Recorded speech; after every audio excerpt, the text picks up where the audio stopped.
Good afternoon, everyone. It's a nice sunny day. It's actually Bloom's Day for the James Joyce fans among us, and it's also the day for another outstanding green at Google Talk. So it is my great pleasure to introduce Jeff Goodell. Three of the main 5 arms of Google.org deal with sustainability issues and finding renewable resources and renewable energy that's costs less than coal-powered, for example. And so we're always very keen on new ideas in the sustainability and in the environmental front. And Jeff brings to us today a particularly compelling story, in this case on geoengineering and its effects and its potential solutions for the global warming issues. So Jeff is a contributing editor to Rolling Stone, and he's an author of a variety of books. His most recent book before this one was entitled Big Coal, and was a very compelling argument about the state of emerging technologies to be cheaper than coal energy. Using a frank tone and scientific evidence, he helps us navigate the complex environmental issues of our day, whether it's through his books or through his columns in the Rolling Stone. Now, Jeff is fresh off a trip to the Arctic Circle, kind of pertinent to our talk today, so the relationship there is quite apropos. He will be speaking to us on his current book, which is entitled How to Cool the Planet, Geoengineering and the Audacious Quest to Fix Earth's Climate. In it, he discusses the state of the art and the emerging technologies on the geoengineering front, and its potential for a long-term climate solution. We'll have time for some Q&A at the end, so please use the Q&A mic. And without further ado, please join me in welcoming Jeff to Google.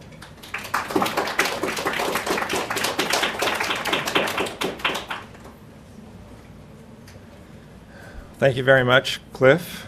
Am I all right here? Yes, I am just back from the Arctic, and at the end of the talk, I'll tell you about my polar bear encounters. I just did a 200-mile cross-country ski trip on Baffin Island across from Greenland, which was quite wild and interesting, but not the subject of talk today. I want to talk about this book, How to Cool the Planet, and this idea of geoengineering. And I think that it's important to first make clear what geoengineering is, since most people have never heard of it. And geoengineering is, I would argue, going to be something, is going to be for the 21st century something like nuclear weapons were for the 20th century, a big disruptive idea that might is likely to change the way we think about our place in the natural world and our relationship with technology. And geoengineering is, I think, most simply defined as large-scale intervention with the climate system in order to offset or reduce the risk of global warming. There are a couple of ways to do that, which I'll talk about in some detail, but the 2 basic ways are to use technologies to block some sunlight from hitting the planet and cool things off in a very direct way, in the same way that a parasol blocks sunlight. If you open the parasol at a beach, you get cooler, essentially throwing some shade on the planet. And the other category of geoengineering is technologies that can suck CO2 out of the atmosphere directly. So there's 2 broad kind of categories of this, and I'll go into some of the details shortly. But I think it's really important to make very clear from the beginning that this is not a simple solution, a simple quick fix for global warming. This is not a substitute for cutting emissions. This is a techno fix. It is a band-aid. It is chemotherapy. It is all of these kinds of complicated technological solutions for things that we should cure in a more straightforward way, which is by cutting emissions. That's how we deal with global warming, by reducing the amount of CO2 that we dump into the atmosphere. However, there's a problem, which is, after 30 years of talking about cutting emissions, we're still not doing anything about it. Emissions are going up more or less as rapidly as they've ever been going up. I'm sure you all know about the problems with getting agreements on international emissions reductions at Copenhagen and other places and other international meetings. We have not come to any agreement. We're really not doing anything meaningful about this, despite all the talk, despite all the investment in green technology. the thing that really matters, which is the amount of CO2 that's going into the atmosphere, is still globally increasing more or less as rapidly as it ever has. So the question becomes, so in a certain way, geoengineering is a technical fix for a political problem, sort of how I've come to see it. And the question that this raises is there a sort of new way to think about this? Is there something to be gained by thinking about dealing with the risk of global warming in a different way than we have? And what are those risks, and what are the consequences of thinking about something as sort of obviously crazy and radical as trying to mess with the Earth's climate in a very deliberate way? So I thought that the best way for me to talk about this book and why I did it is to tell you a little bit about myself and my background and why I did this. I wrote on what seems to anyone who thinks about this for 2 seconds a bold, reckless, and probably crazy idea. And I think it's important to tell you about where I came from, and one of the places I came from is like right down the road. I grew up here in Sunnyvale. This is a picture of me at the Santa Cruz Boardwalk at age 7 or something. I lived here, I worked at Apple in the very early days. I went to Berkeley. And I grew up with this idea of technology being able to fix complicated problems. It was sort of something that, for someone who, like myself, who grew up around here, you come to really, really believe in and really think about. And they sort of, I often joke that they sort of put it in the water like fluoride around here, this kind of optimism about what technology can do.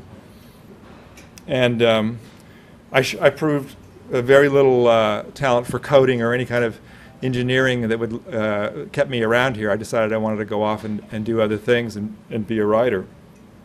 But in the 80s and 90s, I was drawn back to Silicon Valley and did a lot of writing for Rolling Stone and for the New York Times Magazine and other publications about the internet boom, about Netscape, about the early days of the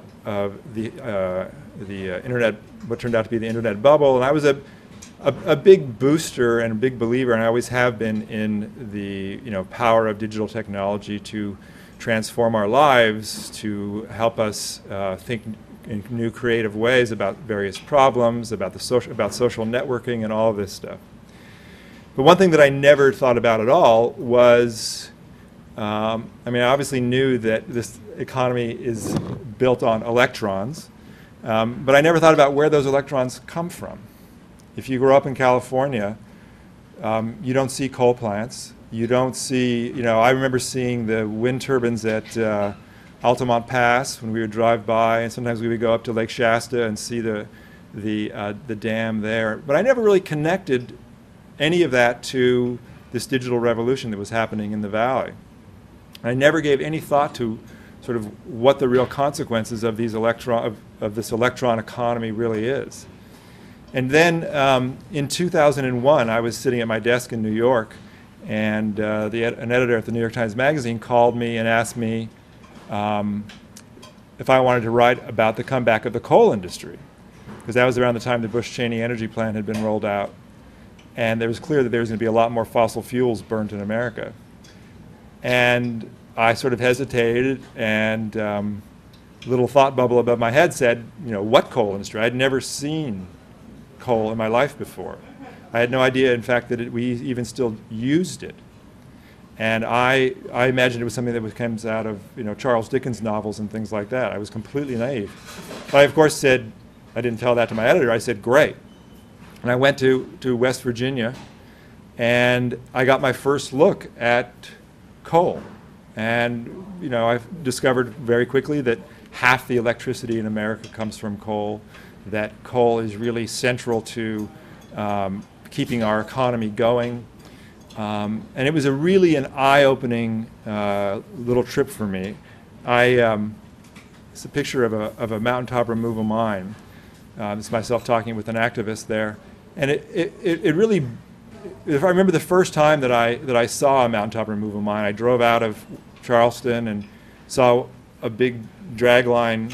It's like a big shovel that they use in coal mines to haul dirt around over the top of a mountain. And I climbed up this mountain and looked down into a mine like this, and this photograph is a very sort of small piece of it, but there are these enormous mines, thousands of acres, huge, and it was really a stunning experience for me, because all of a sudden I realized that these mountains were being blown up. I saw the economic devastation, I saw the environmental devastation that in the coal fields, and I realized that this was the underbelly of the digital economy. This is what we're doing here, what you're doing here at Google is powered by this. And there's a direct connection between those two. And I had never thought about that way. I never thought of myself as implicit in this whole thing. And yet, clearly, I was. And so I spent a few months working on a big story that became a cover story for the New York Times Magazine about the coal industry. And I learned about the consequences of burning coal, not just the destruction of the mountains in West Virginia and in Appalachia, but also air pollution issues, and most importantly, of course, global warming.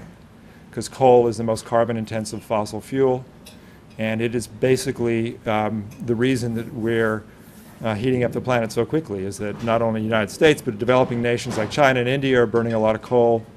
It's cheap, it's easy to get out of the ground, we know what to do with it, and it is a big, big problem. So I spent, I decided that I had not really gone deeply enough into coal. I spent the next 3 years writing a book about the coal industry and looking at the problems, but also what might be done. Are we going to develop solar power, wind power, alternatives, renewable energies quickly enough to displace coal? How are we going to do that? What is the sort of options with that? What are the possibilities of capturing carbon dioxide from coal plants, burying it, burning coal in a way that makes it a suitable fuel for the 21st century?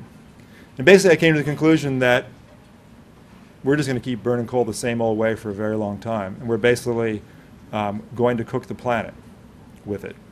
That when you looked at the large trends in developing nations and in the US, the political problems of displacing the coal industry, very, very many reasons that we were not going to come anywhere near reducing emissions to these levels that climate scientists were telling us we needed to do, right? You all know about targets that the IPCC, the International Intergovernmental Panel on Climate Change, have set. That President Obama talks about that we need to cut emissions by 80% by 2050. There's various numbers out there to avert the risk of serious climate change. And what I figured out from my years with the coal industry was that we're not going to come anywhere near those targets. There's no way we're going to meet those targets. And I finished the book in 2006. In the 4 years since, it's just been proven more true. We are just not getting up the political moxie to really do anything about this. Even President Obama, who were involved in energy and climate issues, had great hopes that he would really do something bold in the first term on climate and energy. Has really not done much except talk really a lot about it. But he hasn't really put his shoulder to the wheel in any meaningful way. So what I began to think about was, what are we going to do? This is just I just want to show you a couple of charts that hit me at that time, which are and I promise not to show you very many charts at all, because I know how boring they are. But this just shows you, the red line is the worst case scenario emissions that the IPCC projected. And you can see that from the 2005-2006, we're already way above that. So we're emitting CO2 more at a higher rate than even the worst case scenarios that we anticipated a few years ago. And one of the important things about this is that I came to understand as I was looking into this question of what are we going to do, is that I think most people don't get that CO2 is not like local air pollution. When I grew up here in Silicon Valley, I remember how polluted the air was when I was a kid. It was really bad. And then there was various laws passed, catalytic converters, various things happened, and the air got a lot better. You clean up the tailpipes of cars, the pollution falls out of the sky, you breathe better, it goes away, it's all good. CO2, greenhouse gases, are not like that. CO2 remains in the atmosphere, a large percentage of it, for thousands of years. It doesn't go away when you stop turning off emissions. If you stop burning coal, it doesn't go away immediately. Plus, there's a lot of heat buildup in the ocean. The ocean acts like a giant flywheel, kind of absorbing heat, and it's going to continue radiating it for a long time. So one fundamental fact that I did not know, and I think a lot of people who think about the issue of energy and climate stuff still don't quite grasp, is that even if we if we all went to skateboards tomorrow, and there was no vehicles, we cut emissions to zero tomorrow, this planet is still going to keep warming up for most of the rest of the century. So if we have to cool things off, if for some reason we decided we needed to actually lower the temperature, like Greenland is starting to melt in a very dramatic way, what would we do? It's not going to be enough to say no more, not that this would ever happen, of course, anyway, but it won't be enough to say no more coal, no more oil, no more fossil fuels. We're already locked in for long-term warming. So I came to think about this thing I started hearing about this idea of geoengineering. I first heard about it in a talk, in a paper that I read from a Nobel laureate atmospheric scientist named Paul Crutzen, who published a paper about this idea of putting particles up into the stratosphere. Basically, the idea of he agreed that we could be getting into a dangerous situation with climate change. What would we do if we had to cool things off quickly? And he came up with this idea of it's not his idea, but he wrote about this notion that we could put little particles of sulfur high up in the stratosphere, 60,000 feet or so. It would act like tiny mirrors, essentially doing what volcanoes do. We know from history that volcanoes cool off the planet. Mount Pinatubo, which erupted in the Philippines in 1991, lowered the temperature of the Earth for about 1 degree for a few years. We know that this works. You put the particles up high in the stratosphere, they reflect sunlight like little mirrors, the sunlight cools things down, the reduction of the sunlight cools things down, and you don't have to reduce a whole lot to have a meaningful impact. The common measurement for climate sensitivity is to think about a doubling of CO2 emissions and what would that do to the raising of the temperature and things. Well, to offset the warming of a doubling of CO2 emissions, you only have to reduce 1 or 2% of the sunlight. So it's just a little bit, and it could have a big impact. So around 2 or 3 years ago, people started thinking about this, and people saying, well, we're not reducing emissions. Is this a possible solution? Is this one way that we might be able to at least buy ourselves more time? And I, like others, started thinking about this, and this led me to a man named Lowell Wood here in the valley. Actually, he was at Livermore at the time. And Lowell Wood was a very, very well-known physicist. He was Edward Teller's right-hand man. He was partly responsible for the construction of Star Wars missile defense system, the big boondoggle that cost billions of dollars and never quite got launched or worked in any way, but was a big part of the Reagan-era defense things. And I started hearing Lowell's name, and I decided to look him up. And going to see Lowell was like looking into the Mountaintop removal mine, a kind of transformative experience for me, because he is so brilliant and so crazy.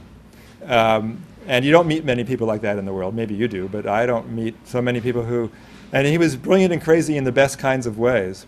And he really challenged my thinking about a lot of this. And his basic view is, look, the physics of this work, we know how to do this. We're not going to cut emissions. Get used to it.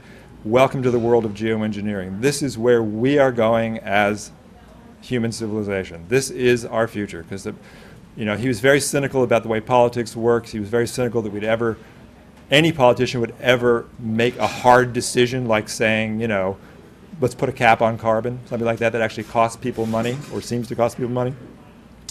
And Lowell had done some work on this idea of putting particles up in the stratosphere. And one of the things that was really interesting that he had done with some modeling with a scientist named Ken Caldeira at Stanford is that if you put enough particles in the stratosphere to cool the planet by a few degrees, you can reduce, well, let me put this a different way.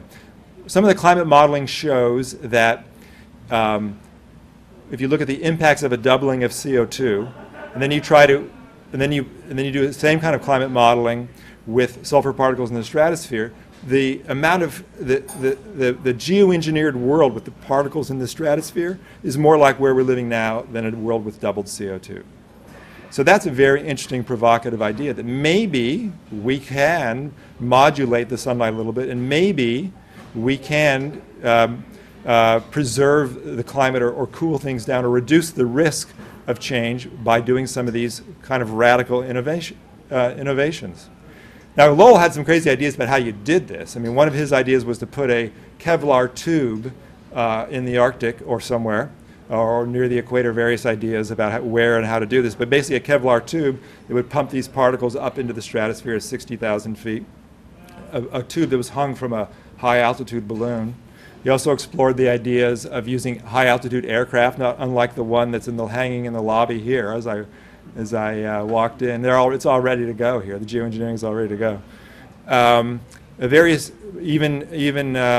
Some scientists before him had even talked about using artillery shells to put it up there.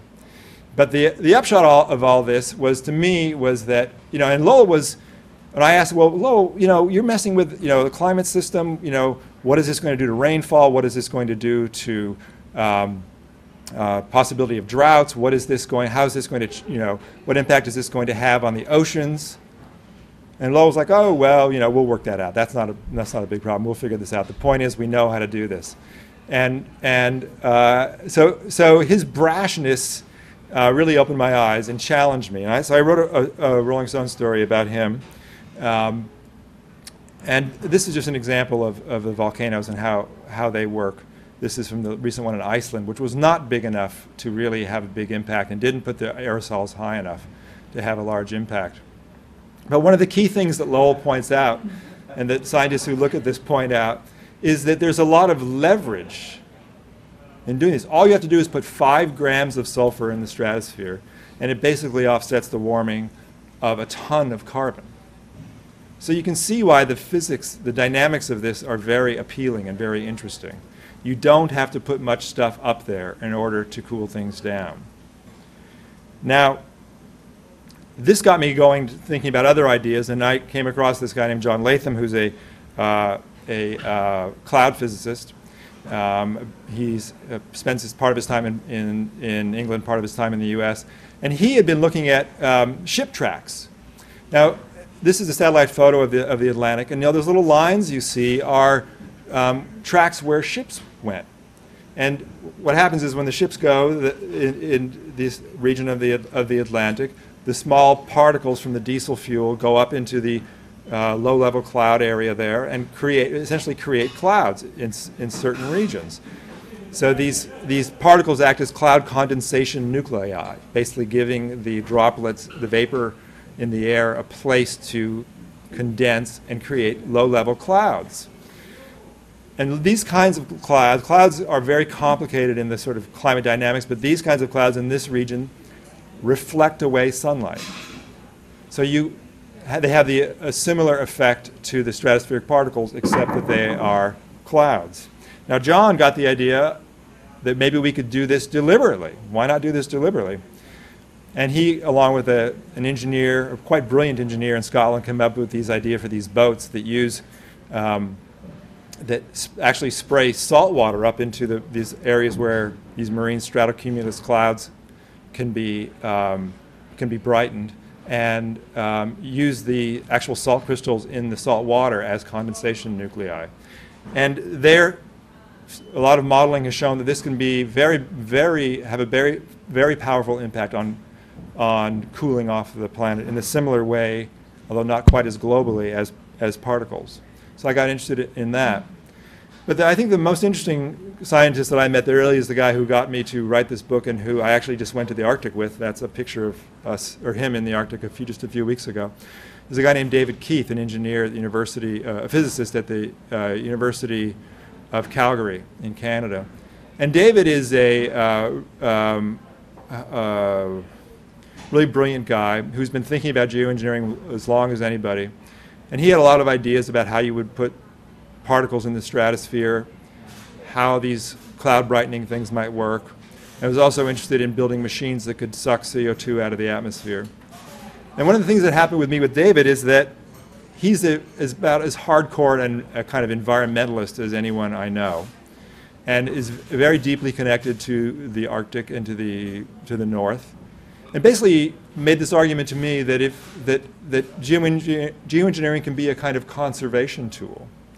That if you really care about, say, the Arctic ecosystem, given the kind of front-loading of heat and warming that we already have, exploring geoengineering is basically one of the only ways we have to possibly preserve this ecosystem, to cool things down. Because otherwise, it's more or less a goner this century. The Arctic will, as we know it today, will not exist. And so if you want to think about how might we preserve that, then you have to start thinking about geoengineering. And David is, I was really moved by his connection with this place. This is a polar bear we encountered while we were up there.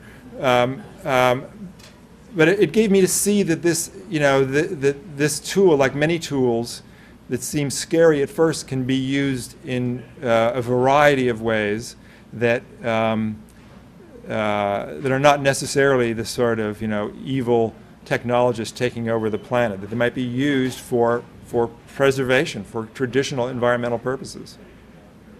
And this is just some climate modeling that shows where the red is. Actually, at the bottom is the Arctic on the right. And that just shows how you can actually grow back the ice in the Arctic by seeding, in this case, 70% of the cloud area of the oceans. You can actually begin to grow back some of the ice in the Arctic, not only preserve it, but so you can see what's happening, right? It's about building a global thermostat. It's about building tools to modulate the Earth's climate, to actually begin to dial it in and to say, okay, what temperature do we want? Where do we want this to be? Now, this is a recent rendering of a big air capture machine that David Keith is working on. He's been funded by Bill Gates, partly, and others, to explore this idea of building a machine that can actually suck CO2 out of the atmosphere. And this is a model rendering of one of these, what one of these machines might look like. It's very doable. It uses very straightforward chemical processes. The problem with it is that it's very expensive compared to traditional ways of like getting CO2 from coal plants or something, but out of coal plant stacks. It is, obviously something that's just beginning to be developed. I kind of like to think of it as a sort of iron lung for the planet that could eventually be. The good thing about these things is you could put them anywhere. You could put them, in the desert, in wasted spaces.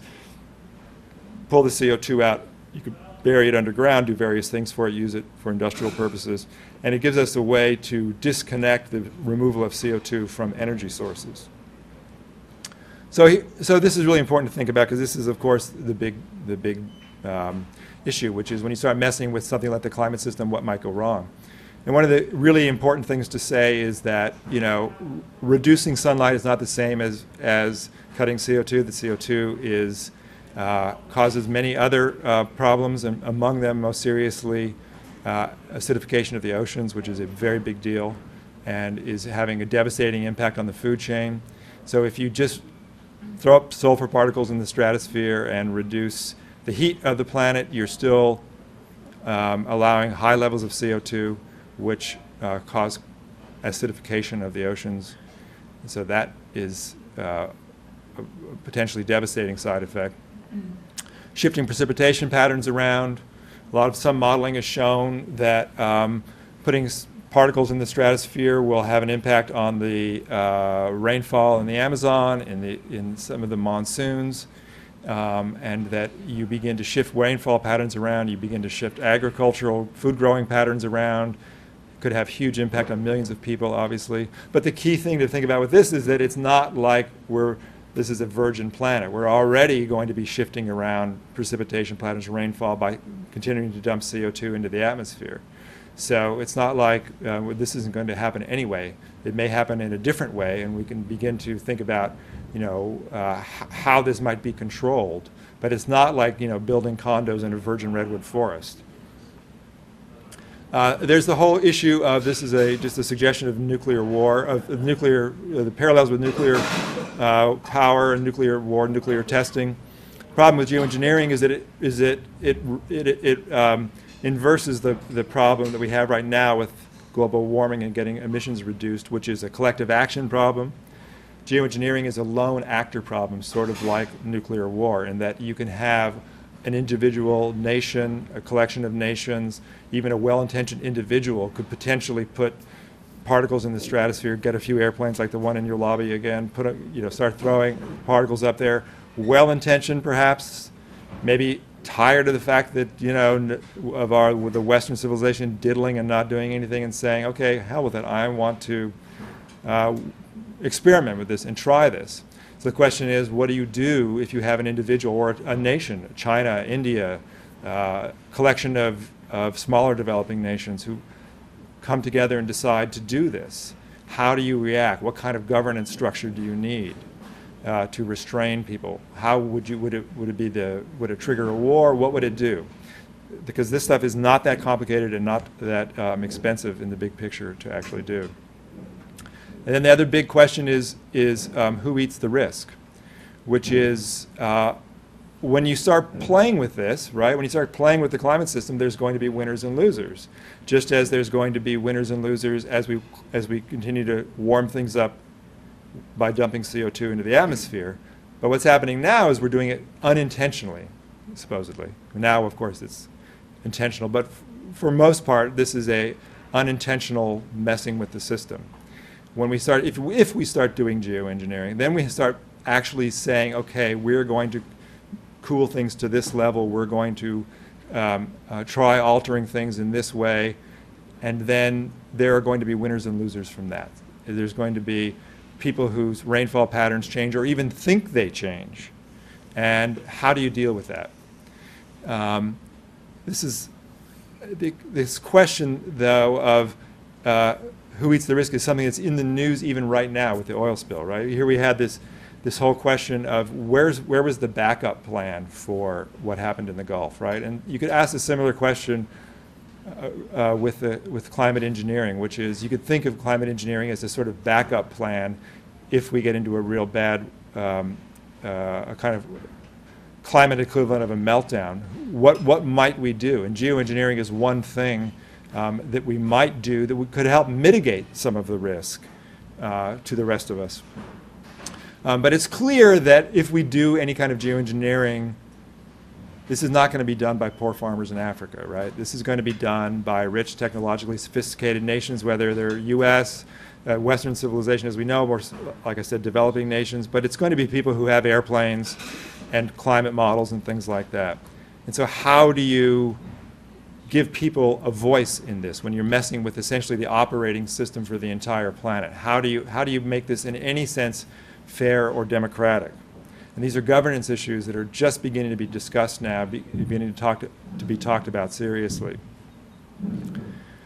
So let me wrap this up by asking rhetorically this key question, which is, is geoengineering just a bad sci-fi novel writ large, which is what it seems like to most people who look at it and think about it.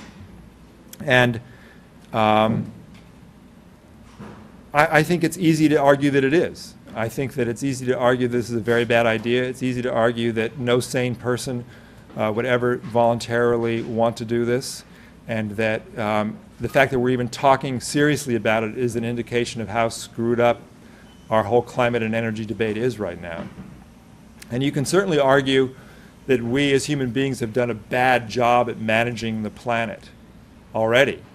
So now we're going to be more actively managing it, and we're going to try even harder to get our fingers into things where we've already screwed things up enormously. I mean, this photo for me just is a symbol of this sort of artifice of sort of mindless expansion and mindless kind of human development.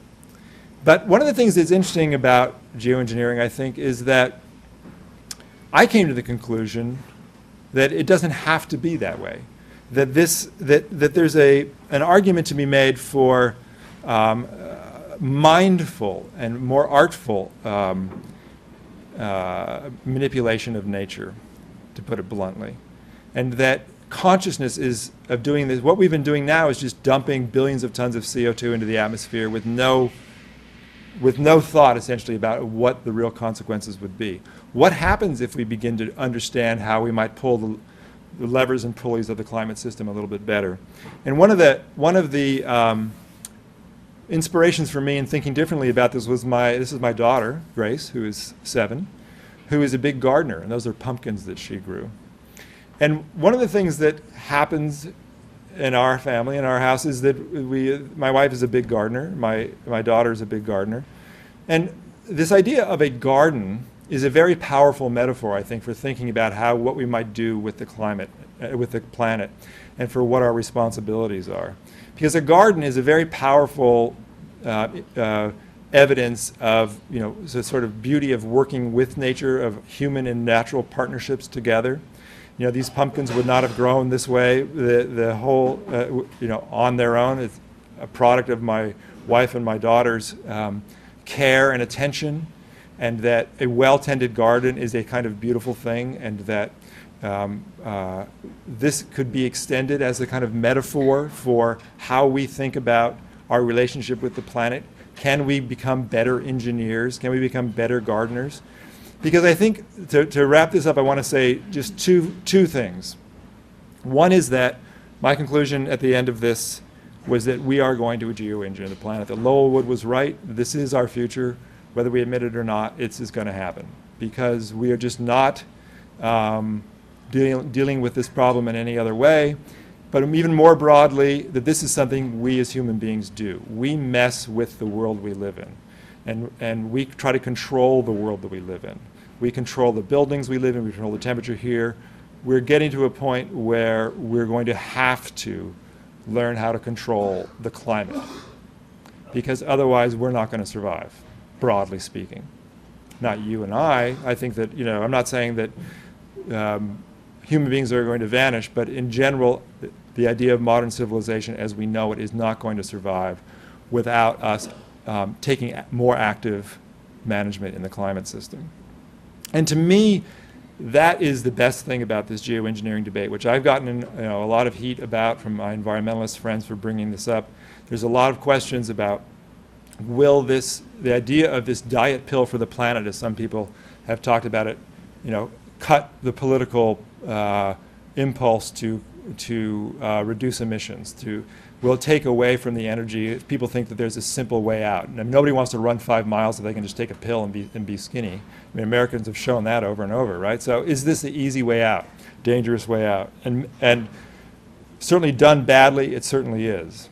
But I think that for me, having a conversation about this, of getting this sort of genie out of the box, talking openly about the possibility, not just the possibility, the reality that this can be done, that the physics are straightforward, the costs are relatively inexpensive, and there's a lot of political will behind this idea, I think is really important because it makes clear what to me is the central point in all this climate stuff, which is that we humans are in control. And just to have a conversation about geoengineering, you have to talk about, okay, what kind of planet do we want to live on? Do we want to live on a planet where we don't mess with the clouds and we don't mess with the stratosphere because we think it's too dangerous and so we're going to let warming go? Do we want to live on a planet where we are going to cut emissions? I think that this making explicit that it's not nature that's in control anymore, it is us that is in control of the kind of world we live in, is really key and central. And you can't talk about geoengineering without acknowledging that. And that winds up to the final point, which is that after spending 3 years talking to scientists about this, environmentalists and everything, what really scares me is not technological hubris. That's what a lot of people talk about when they talk about geoengineering, technological hubris. What scares me is human apathy. And I think to the degree that this discussion about geoengineering wakes people up, makes us realize what kind of situation we're in, makes us at least make some decisions about how much control we want to exert over this world we live in, is one of the most important points of this whole topic. And I'll end with that. Happy to take any questions, and thank you very much.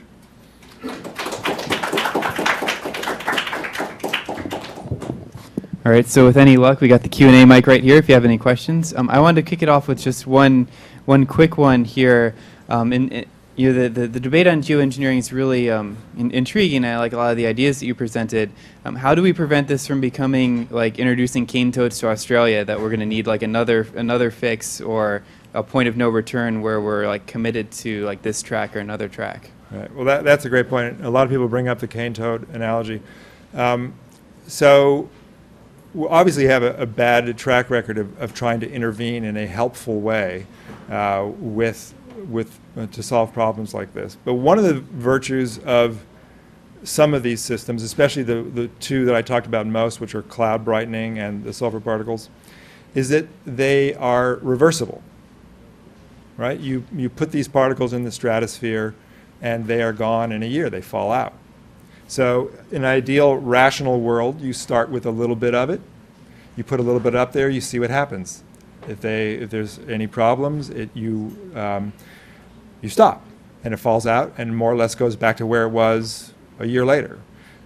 Same thing with cloud brightening. These cloud brightening ideas, you try brightening a few clouds, you see what happens, doesn't work, you don't like the way it works, it's changing something you don't understand, blah, blah, blah.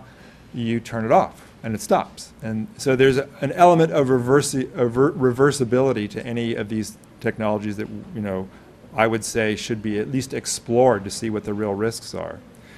So that is a big issue. And the problem with the cane toad thing is that it wasn't reversible. You let a few of them out and all of a sudden you've got, a big, big problem.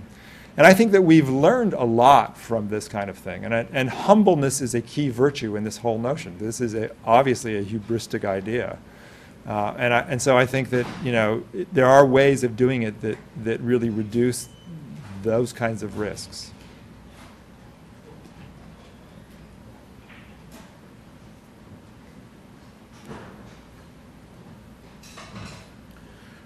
You talked a lot about the risks which people see in it, which makes sense, and you also said, which I think is accurate, that Lowell would observe that politicians are unable to stop what's happening now. So how can politicians make the decision to take these risks that everybody sees to pursue some sort of geoengineering? Well, that's a good question. I mean, I think that there's two parts of that. One is the near-term question is how do you allow politicians, how do we get some kind of subscale testing going on? Because what really has to happen is a lot of these ideas we know work because of the natural analogs like volcanoes and ship tracks and things like that, but we haven't really done them yet, right? We've done climate modeling and things like that, but there's no real experiments going on. And to understand what the risks are, we need to do some of those experiments. So we know maybe this is a terrible, terrible idea for reasons that we have not understood yet. And so we should absolutely take it off the menu. But that requires some political courage to say we need to do this, right? And we need to acknowledge, I mean, the basic problem is we don't even acknowledge that global warming is a serious problem we need to deal with on any level, right? We're sort of like, that's why I showed the BP thing. It's like, how did BP plan for an emergency response? It was to not have an emergency. Right, and that's sort of how we're planning with climate. It's like our emergency response for climate is to not have an emergency. But of course, that's just putting our head in the sand, and we know, every scientist has been telling us for the last 20 years of the risks that we're running as CO2 levels get higher and higher and higher. And so one of the big fears is that we will not do any research on geoengineering, we will not do any serious thinking about geoengineering, and we will not do any serious reductions of emissions, and we'll have some kind of a climate, maybe catastrophe is too much of a word, but a kind of climate equivalent of the subprime mortgage meltdown or of the BP thing. And politicians will then want to say, do something. Right? They need to take action, right? Just like we needed to bomb Iraq after 9/11.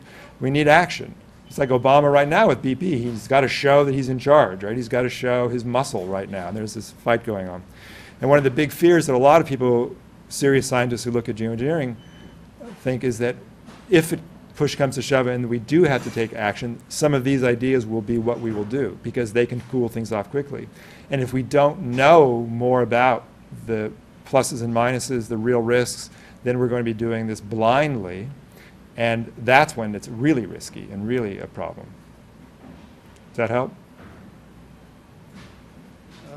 What are the health impacts of pumping up sulfur? I'm sorry, what are the what? What are the health impacts of pumping up sulfur in the atmosphere? Isn't that similar to like particle pollution? Yeah, that's a question that everyone that asks, that makes total sense, and I am asked a lot. And and there are many people who think that putting particles in the stratosphere is a crazy idea.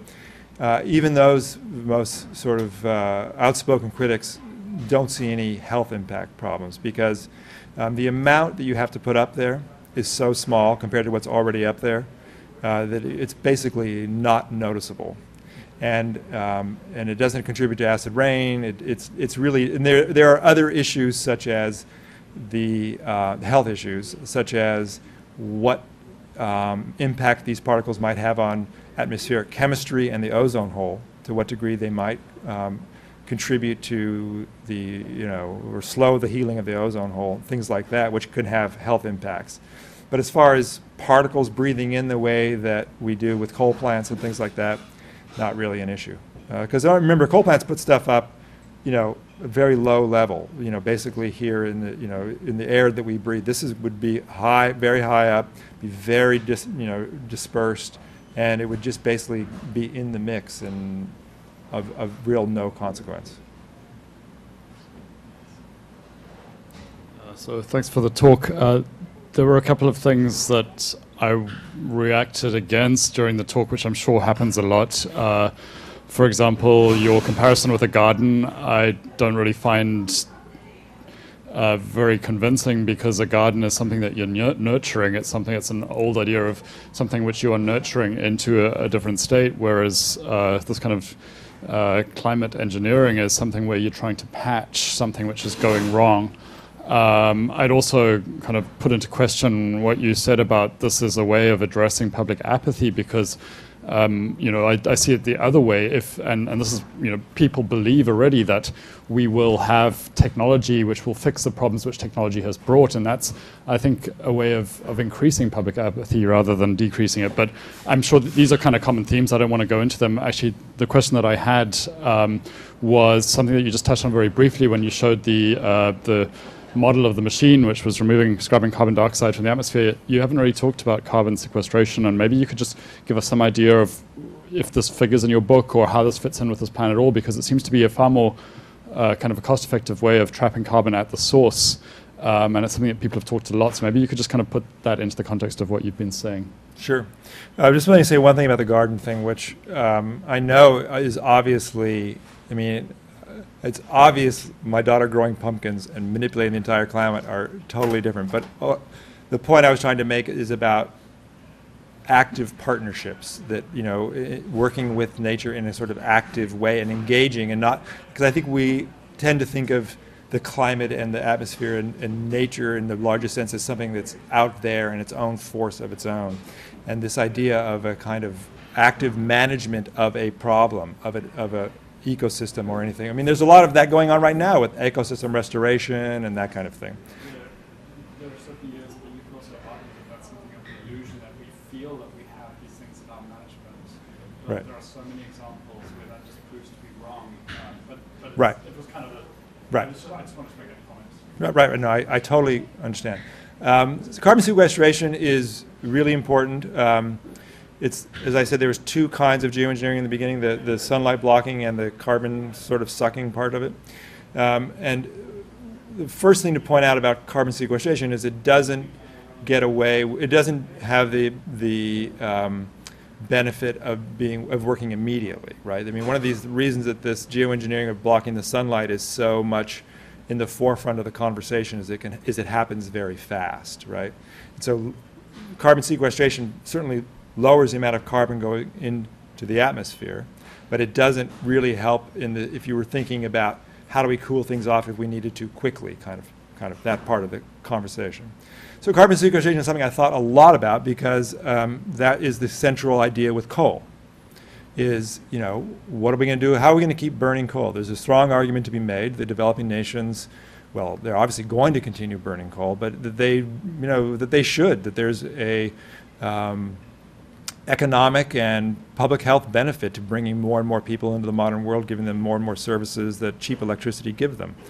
And so there's a lot of money right now going into how do you capture the carbon dioxide out of a coal plant and out of the smokestack, essentially out of the smokestack of a coal plant. And there are a whole bunch of different ideas about this. And, you know, but the striking thing about that is that none of it's really happening. I mean, I've been watching the coal industry now very closely for 10 years. And, you know, it's one of these things that the industry loves to talk about, but doesn't really want to do because we'll raise the price of electricity. And just for those of you who don't know what carbon sequestration is, I should make it very clear. It's capturing the CO2 gases out of the smokestack of a coal plant most of the time. You could do it on other kinds of things, but capturing CO2, compressing into a supercritical liquid, and then pumping it underground into deep storage, usually in saline aquifers that are way down, several thousand feet below the surface. And presumably if you do it in the right place, and these aquifers are in sort of stable geologic systems that we understand well, it will be locked up down there for a long time. You reduce, so you can, there's a possibility of essentially carbon-free coal, right, if you could do this. The problem, though, the problems are many. One is it's increases the cost of coal-fired power by half or so. It doesn't work everywhere. It has to have the right geology in the ground to do this, and most coal plants were not built with the idea that we need to store carbon, so they're not built geologically in the right place. So you have to pipe the stuff, which is, again, you know, all the headaches of piping and all that kind of thing, and costs of that. And you have an entrenched industry that basically sees this as a way of simply increasing their costs and doesn't want to do it. And culturally, they are not very interested in this, and have done everything they can politically to fight any kind of regulations that would force them to do this, or they would actually put a cap. I mean, one of the reasons we don't have a cap on carbon, one of the reasons Obama cannot get anything done on this is because of the coal industry. Those are the Democrats in the coal states who are against any kind of real cap, because it will mean having to put basically carbon sequestration on coal plants, which will raise the price, which will make people go to natural gas and make them, you know, make renewable energy more affordable, and all the things the coal industry doesn't want. So one of the virtues of that air capture thing that I showed the picture of that David Keith is working on, it's much more expensive than doing it from a coal plant, but it has the virtue of, you know, there's a lot of, there can be a lot of progress that can be made. It's just a lot of headroom in development of this technology. It doesn't fight an entrenched industry. It's separate. It's a thing that is built on its own. You don't have to have, the coal guys are not necessarily going to be, you know, fighting against this. It can be put in places where the sequestration is good. All you have to do, you know, it doesn't matter where it is, because when you take a molecule of CO2 out of the air on the planet, it doesn't matter where you take it out. It's not like local air pollution. So there's many virtues of this. And if you want to really think about how we're going to have low carbon jet fuel or air travel, this is one way that this could happen, because it's very difficult to think about how we're going to be flying airplanes on biofuels and things like that. And the idea of having a kind of carbon neutral jet fuel, this is one possibility of that. You could use it just to sort of offset, you know, airline travel, things like that. So it's not simple, it's not easy, but it is a technology that's, you know, really being explored. Yeah. So a little bit related to that, I wondered if you've looked at all into one of the more far-out ideas I've heard, which is Freeman Dyson's idea of bioengineering the northern pine forests to sequester more carbon. Yeah, well, Freeman is, so I have, so he has a number of ideas, and I want to be clear about which one you're talking about. When you say bioengineering the pine forest, which of his ideas do you mean? He observed that there's a natural cycle of how much carbon dioxide there is in the atmosphere, which goes by winter and summer. And he's saying it's because the northern pines absorb so much more carbon during the summer when they're growing. Right. So he's suggesting planting a new kind of pine, which, you know, accelerates that enormously, and thus having a big effect. on Yeah. the amount of carbon dioxide. Yeah, he and others have also talked about genetically engineering plants to have wider leaves so that they could reflect more sunlight also and have an impact on the albedo. I mean, I think, all of these ideas are, in the mix. I don't see that kind of thing as happening, having a real possibility of happening very soon, partly because I think the CO2 modulation stuff is got to be sort of big bang for the buck to be really interested for people right now, and that it's this albedo management stuff that is the real dangerous and interesting part of this.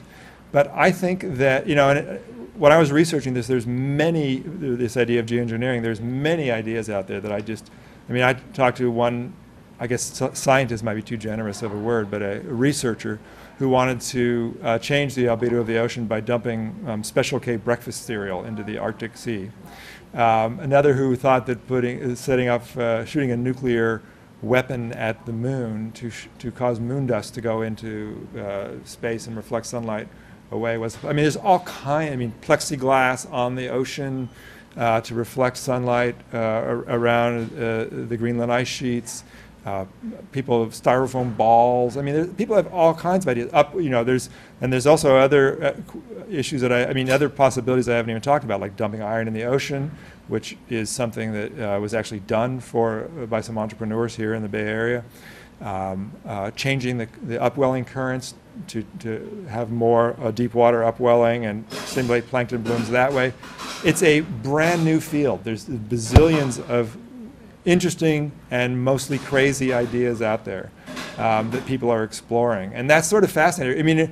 I mentioned I'm growing up in Silicon Valley, and it kind of reminds me in a very strange way of the early days of the PC revolution, where you had just a lot of crazy ideas. Nobody knows what's going to work and what's not. But there's a lot of new thinking going on in this world. And that's, I think, an example. Freeman Dyson is a genius, but I have some question about some of his ideas about this stuff. Well, that's all the time we have for questions today. So thank you very much, Jeff. It was an amazing talk. Thanks very much.